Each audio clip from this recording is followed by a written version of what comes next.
मैं संतोष सर आपका स्वागत करता हूं। आज हम इस वीडियो में एक महत्वपूर्ण चीज़ सीखने वाले हैं।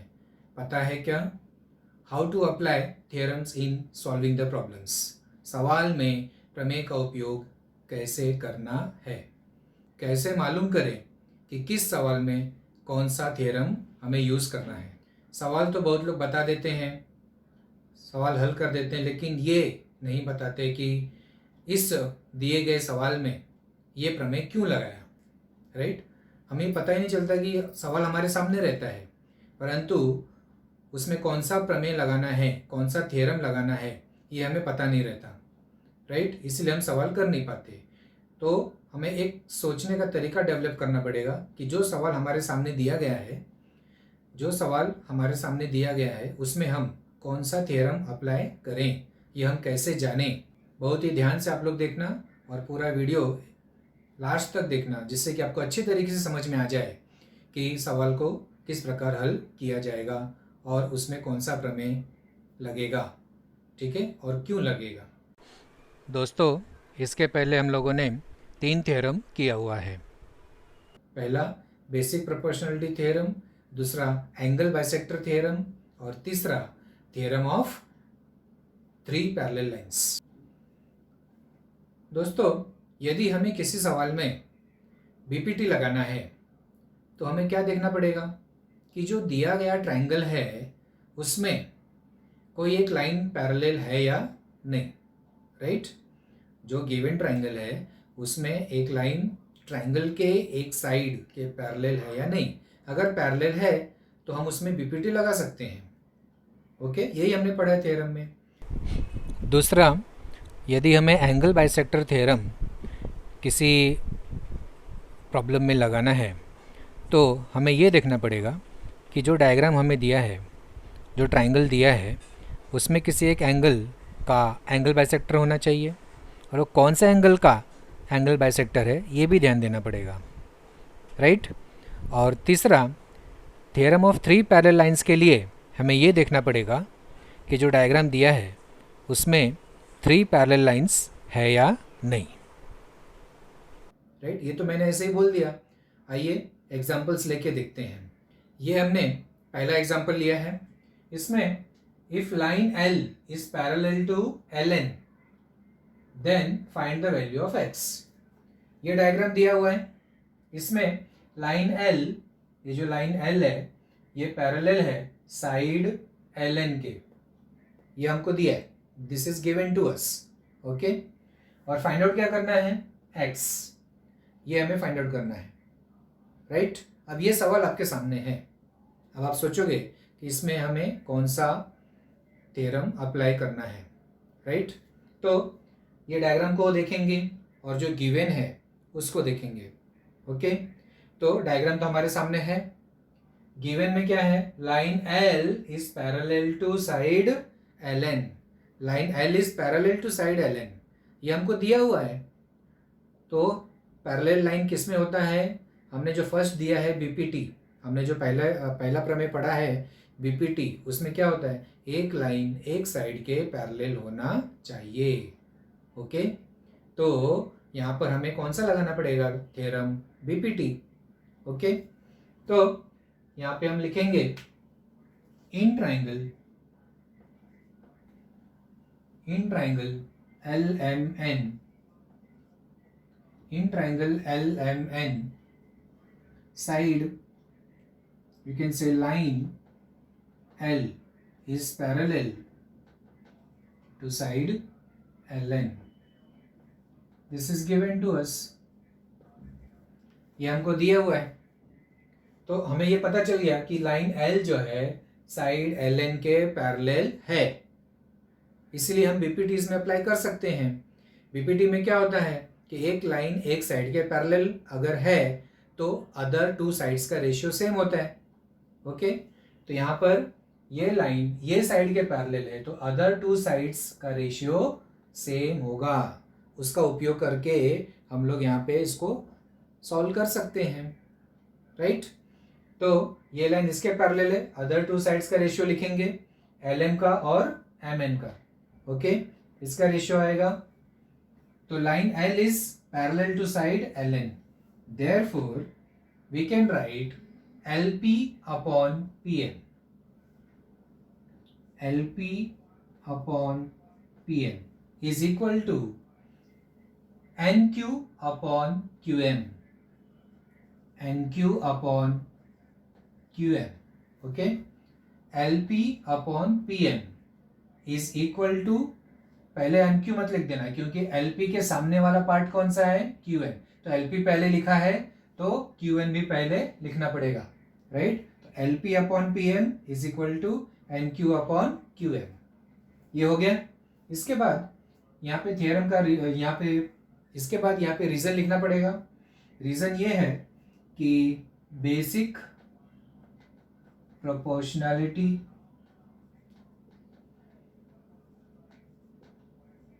theorem. Basic proportionality theorem, right? Therefore, LP is 2 upon PM is 8 equal to NQ is 3 upon QM is X. Okay? अब ये आ गया. सामने साइड्स का वैल्यू यहाँ पे लिख दिया. अब क्रॉस मल्टीप्लाई करके हम लोग इसको सॉल्व कर सकते हैं. Therefore, 2 into x is equal to 8 into 3. 8 into 3. Therefore, x is equal to 8 into 3 upon 2 equal to 12. 2 4s are 8 and 4 into 3 12. So the value of x is 12. x का value आ गया 12. Okay. तो यहाँ पे कौन सा थ्योरम अप्लाई करना है ये हमें कैसे पता चला, गिवन के आधार पे. गिवन में क्या दिया था, एक लाइन जो है पैरेलल है दूसरे साइड के, इसलिए हम उसमें बीपीटी लगा सकते हैं. सिंपल. ओके. कोई ज़्यादा दिमाग लगाने की जरूरत नहीं है. Now take the second example. This is our second example. In this example, in triangle PQR, points E and F are on the sides PQ and PR. Then using the given information, decide whether EF is parallel to QR. Okay?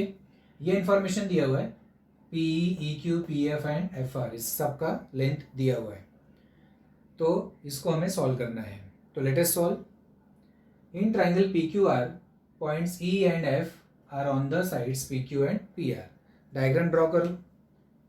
In triangle PQR,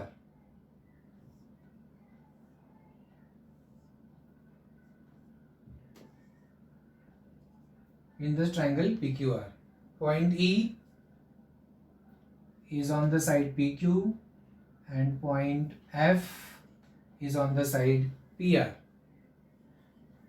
Using the given information, decide whether EF, so we have to join EF, is parallel to QR or not. EF जो है QR के parallel है या नहीं ये हमें बताना है. इंफॉर्मेशन क्या दिया है, P is equal to 3.9. यहाँ पे लिख देते हैं P is 3.9. EQ is 1.3. This EQ is 1.3. PF is 3.6 and FR is 2.4. FR is 2.4 centimeter. Right? So ये हो गया डायग्राम. अब इसमें हमको क्या फाइंड आउट करना है, EF QR के पैरेलल है या नहीं, ये फाइंड आउट करना है. गिवन नहीं है, राइट. और जो बाकी जो दो साइड्स है उसके पार्ट्स के वैल्यू दिया हुआ है, राइट. PG 3.9, EQ is 1.3. मतलब ये साइड का जो दो पार्ट है उसका वैल्यू मालूम है, और ये जो साइड है PR उसके जो दो पार्ट है उसका लेंथ मालूम है, राइट. तो दो साइड्स का लेंथ मालूम है. तो ये जो EF है वो थर्ड साइड के पैरेलल है या नहीं, तो पैरेलल है या नहीं ये फाइंड आउट करना है. दो साइड हमें पता है, तो यहाँ पे कौन सा थ्योरम हम अप्लाई कर सकते हैं. कन्वर्स ऑफ बीपीटी में क्या है कि अगर दो साइड्स का रेशियो अगर सेम होता है तो वो लाइन थर्ड साइड के पैरेलल होती है. So here we will find out the ratio of two sides whether they are equal और नॉट. तो यहाँ पे PE और EQ, तो PE upon EQ, find out this ratio. 3.9 upon 1.3 equal to, decimal point remove करेंगे, 39 upon 13, so that is 3 जा 13, 3 जा 39 होता है. 3 upon 1 you can write, so this ratio is 3 upon 1. दूसरा जो रेशियो है P F upon F R is equal to 3.6 upon 2.4. This is equal to 12 2 and 12 3 that means 3 upon 2 आएगा. Okay, तो दोनों रेशियो सेम नहीं है. So here you can write therefore PE upon EQ, PE upon EQ is not equal to PF upon FR. PF upon FR. Correct, दोनों ratio same नहीं है. So this we can write. दोनों ratio जब same नहीं है तो line जो है पैरेलल नहीं है. That means segment EF is not parallel to side QR, क्योंकि पैरेलल होने के लिए साइड्स का रेशियो सेम होना चाहिए.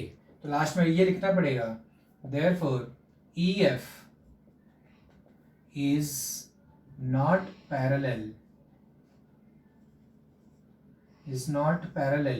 to side QR by, आगे रीजन लिख देना, converse of BPT, by converse of BPT, right. क्योंकि कन्वर्स क्यों आ गया यहाँ पे, क्योंकि यहाँ पे पैरेलल है या नहीं ये फाइंड आउट करना था. ओके, ऑलरेडी अगर पैरेलल दिया है और साइड्स का रेशियो निकालना है तो BPT. अगर पैरेलल हमको फाइंड आउट करना है तो converse of BPT. Okay, now let us move to the third question. Using the given information in the diagram identify whether the ray PM is the angle bisector और not. ये जो रे PM है ये angle bisector है या नहीं ये फाइंड आउट करना है. तो यहाँ पे क्या आ गया, word angle bisector. That means something related to angle bisector theorem, right? तो angle bisector theorem और converse of angle bisector theorem, right? तो angle bisector theorem अगर आपको मालूम है तो converse अपने आप आपको आ जाएगा. angle bisector theorem में क्या होता है, देखो यहाँ पे this is angle bisector है या नहीं ये डिसाइड करना है. मान लो अगर ये angle bisector है तो क्या होना चाहिए, ये जो दो साइड्स है इसका रेशियो, राइट. मतलब ये वाला जो एंगल है जहाँ से ये रे ओरिजिनेट हो रहा है, राइट, तो दिए एंगल जो दो साइड से बन रहा है उसका रेशियो मीन्स RP और PQ, ये दोनों का रेशियो सेम होता है अपोजिट साइड्स का पार्ट्स का रेशियो के. ओके, ये दोनों साइड का रेशियो सेम होता है किसके, ये जो दोनों पार्ट्स है इसके रेशियो के. ये है एंगल बाइसेक्टर. अगर ये दोनों रेशियो सेम होगा तो एंगल बाइसेक्टर होगा वहाँ पे. अगर रेशियो सेम नहीं है तो एंगल बाइसेक्टर नहीं है. सिंपल. ओके, दैट मीन्स हमें क्या करना पड़ेगा, ये साइड्स का रेशियो निकालना पड़ेगा और ये पार्ट्स का रेशियो निकालना पड़ेगा. अगर दोनों सेम आएगा तब तो एंगल बाइसेक्टर है. ओके, तो यहाँ पे find out the ratio RP upon PQ. Okay, ये दोनों का रेशियो निकालना है. क्यों, बिकॉज एंगल बाइसेक्टर कौन सा एंगल से जा रहा है, एंगल P, RPQ. ये एंगल P है, यहाँ से ये ओरिजिनेट हो रहा है और ये एंगल ये दो साइड्स को इंक्लूड कर रहा है.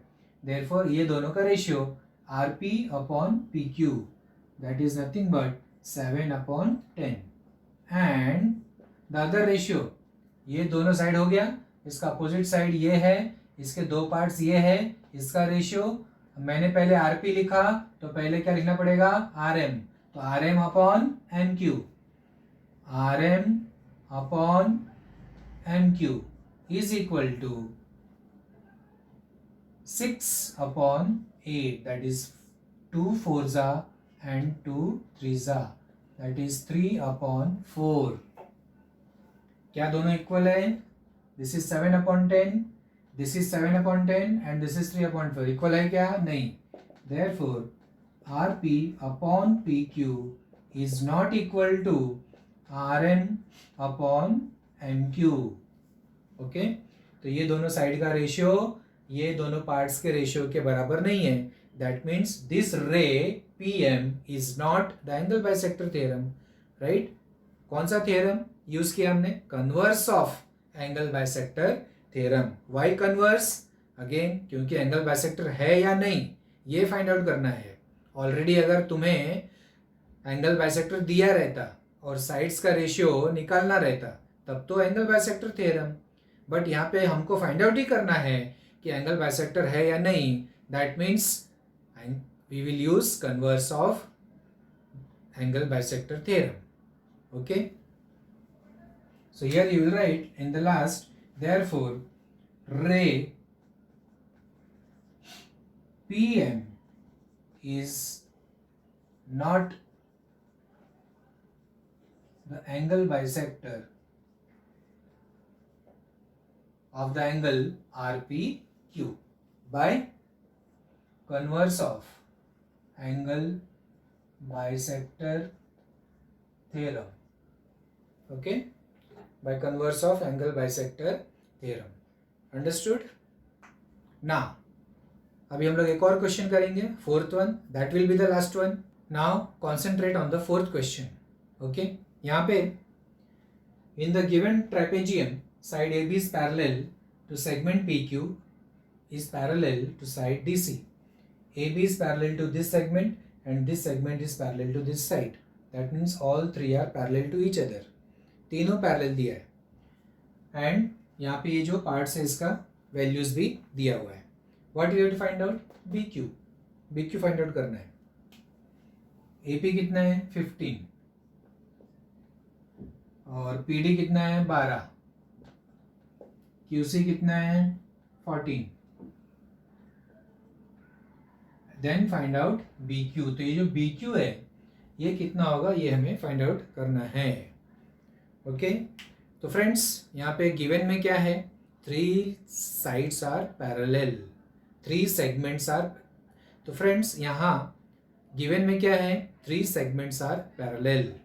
AB is parallel to PQ and PQ is parallel to DC. These 3 are parallel. तो 3 पैरेलल लाइन दिया हुआ है. That means which theorem? Theorem of 3 parallel lines. Right, तो ये वाला जो थ्योरम है यहाँ पे अप्लाई हो जाएगा. 3 पैरेलल ऑलरेडी गिवन है और बाकी का जो उसका इंटरसेप्ट्स बनेगा उसका रेशियो सेम होगा. तो यहाँ पे will write side AB is parallel to segment PQ is parallel to side DC. This is given to you. ये गिवन है, तीनों पैरेलल है. जब 3 पैरेलल आ गया तो बाकी का जो उसका ट्रांसवर्सल पे जो इंटरसेप्ट बनेगा उनका रेशियोज सेम आएगा. राइट, क्योंकि गिवन में क्या है? 3 पैरेलल लाइन है और हमें ये 15 AP इज 15 दिया है, PD इज 12 दिया है, BQ इज फाइंड आउट करना है और QC कितना है? 14. ओके, तो यहाँ पे ये जो रेशियो रहता है वो सेम रहता है. यही है ना the theorem of 3 parallel lines. Okay, पूरा थ्योरम का स्टेटमेंट आपको मालूम है. That we will apply here. पूरा थ्योरम आपको मालूम है. अगर 3 पैरेलल लाइन है तो एक ट्रांसवर्सल पे जो इंटरसेप्ट बनता है उसका रेशियो सेम होता है दूसरे ट्रांसवर्सल पे जो पार्ट्स है उसका रेशियो के. ओके, यहाँ पे therefore this ratio will be same. AP upon PD is equal to BQ upon QC. Okay, by the theorem of 3 parallel lines. Reason में लिख देंगे theorem of 3 parallel lines. Find out करो, value रख दो यहाँ पे. AP कितना है? 15. PD कितना है? 12. BQ फाइंड आउट करना है और QC कितना है? 14. So this you can easily find out. I can write directly BQ is equal to 15 into 14 upon 12. 15 into 14 फिर अपॉन क्या आ जाएगा 12, दिस इज इक्वल टू, तो इसको हम लोग कैंसिल भी कर सकते हैं, 3 से कैंसिल होगा, 3 4 ज़ा 12, 3 5 ज़ा 2 2 ज़ा 2 7 ज़ा 7 5 ज़ा 35 अपॉन 2, दैट इज 17.5। तो बी क्यू की वैल्यू कितनी आ गई 17.5। तो यहाँ पर भी आपको इजीली पता चल गया कि कौन सा थ्योरम अप्लाई हुआ, बिकॉज गिवन में ऑलरेडी दिया हुआ है कि in the diagram the 3 segments are parallel, that means the theorem of 3 parallel lines यहाँ पे हमको अप्लाई करना है। ओके फ्रेंड्स, ये वीडियो में हमने सिंपल एग्जांपल्स लिए हैं और हमने ये सोचा कि कौन सा थ्योरम कौन से सम में अप्लाई होगा। इसी तरह का एक और वीडियो में बनाऊंगा, उसमें थोड़ा डिफ़िकल्ट क्वेश्चंस लेंगे और फिर उसमें हम सोचेंगे कि किस प्रकार से कौन सा थ्योरम इस प्रॉब्लम में अप्लाई होगा। ओके, तब तक के लिए हम वेट करते हैं। जाने से पहले मैं आपको याद दिला दूं, अगर ये वीडियो आपको अच्छा लगा तो लाइक करिए, अपने कमेंट्स दीजिए, शेयर करिए और अगर आपने सब्सक्राइब नहीं किया है तो सब्सक्राइब कर लीजिए। Thank you very much.